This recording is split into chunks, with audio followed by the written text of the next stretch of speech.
Hi everybody, welcome back to The Average. Today I am looking at some graphic novels that I love, but also that aren't superhero comics. So let's get to the first book. The first book is Blankets by Craig Thompson. And he is pretty much a legend in the comic community, would you say? I don't know.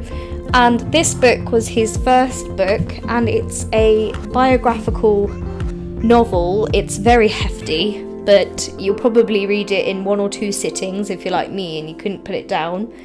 It's about a guy who's been raised in a very strict Christian family, I would say, and he falls in love with a girl. And I'm not going to say any more than that because I feel like it is an honest depiction of characters that struggle with the lack of diversity in their life. I don't know how to describe it. It's not like it's abuse per se in the book that his parents give to him, but it is a form of abuse. I don't know if I have any right to call judgment on that, but it's a really good book and you should read it and you'll love it too. And the art style is amazing. Like, it's a very comprehensive piece of work, and you can see that it's taken everything of him, and his honesty of his life in the book is very brutal and raw. So I think when somebody leaps across a bridge and gives you this really honest story and depiction of their life, then there's nothing you can do but be in awe of it.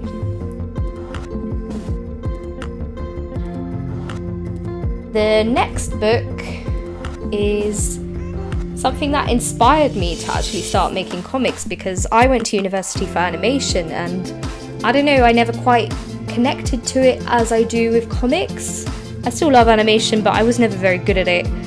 I came across Nias Ghost and I remember thinking like it was just a moment for me of realization that this is what I wanted to do. I wanted to write and I wanted to draw, and these two things combined is what comics are. So Nias Ghost is by Vera Broskol. I can never say her name, I'm sorry if I butchered it. And I love this story. It's such an easy read, and it's probably for a younger audience, but I don't care. I think it's good for me as well. So it's about a girl who falls into a hole, quite literally, and there's a ghost in the hole, and that ghost starts to follow her around and things unfold from there.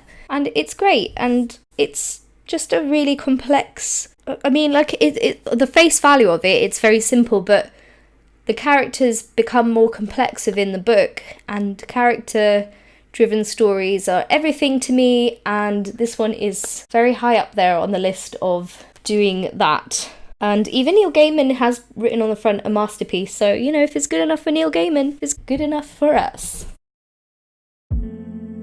The next book is Lock and Key. Oh my gosh, these books. I only have the sixth one, unfortunately, because they're quite expensive, but I one day want to own them all. I'll only flip through pages, I won't really spoil much, but this is the sixth volume. And this story is unbelievable. The only word to describe it is exciting. It keeps you hooked from the beginning of the very first volume. The main character's father gets murdered, and then they move house, and it's about how the family deals with the aftermath of that, as well as like a sort of horror, sci-fi, magical mixture in there when they start finding keys in this mansion, open doors that do different things to different people. Like each door has a certain thing to it, like a magical, but they unleash a demon, and it's amazing. I can't even describe it. It's just so many things all at once, and the character development is great, a thing that I love, and it deals with their own struggles within their own personalities, their own personal strife. It's great. It's written by Joe Hill, who also wrote Horns, a book I love, and Gabriel Rodriguez, who is obviously a master of drawing and draftsmanship and beautiful, beautiful images. So pick that up if you like things that are a little bit scary, mysterious, and full of great characters. The next one is Killing and Dying by Adrian Tomine. Tell me if I'm saying that wrong. I actually met him at a comics fair and I bought this book of him because I was like, this cover is amazing, look at that cover. I hadn't heard of him, but actually he's quite famous, so shame on me. But they're a collection of short stories that involve, you guessed it, killing and dying, and they're just good. They're just short pieces of an insight into humanity itself. And some of them, like my favourite one I think was Amber Sweet, which is about a girl who actually looks like a porn star.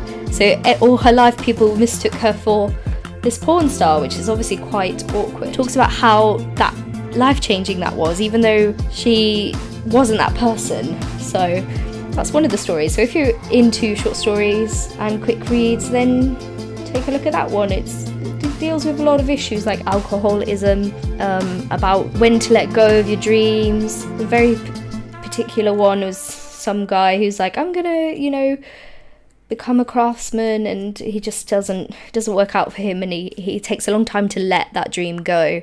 And I think we've all been in a position where we've let go of something, even though we've wanted to do it our whole lives. We've come to a point where we're like, no, I'm going to stop because this isn't for me. Anyway, it's just a very deep folk story, and there's lots of them, and I really enjoyed it, so pick that one up too.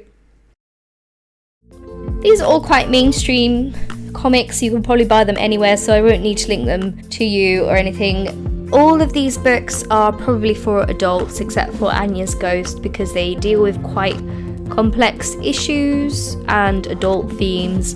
I would say that Nias Ghost probably has like a young adult feel to it, so maybe not for younger children. They might not quite understand the issues inside, but then again, never underestimate the kids. Whatever, do what you want. Let me know what you thought about these books. I would love to hear your opinions if you read them, if you've read them. Please like and subscribe for more, and I'll see you next time, guys. Bye!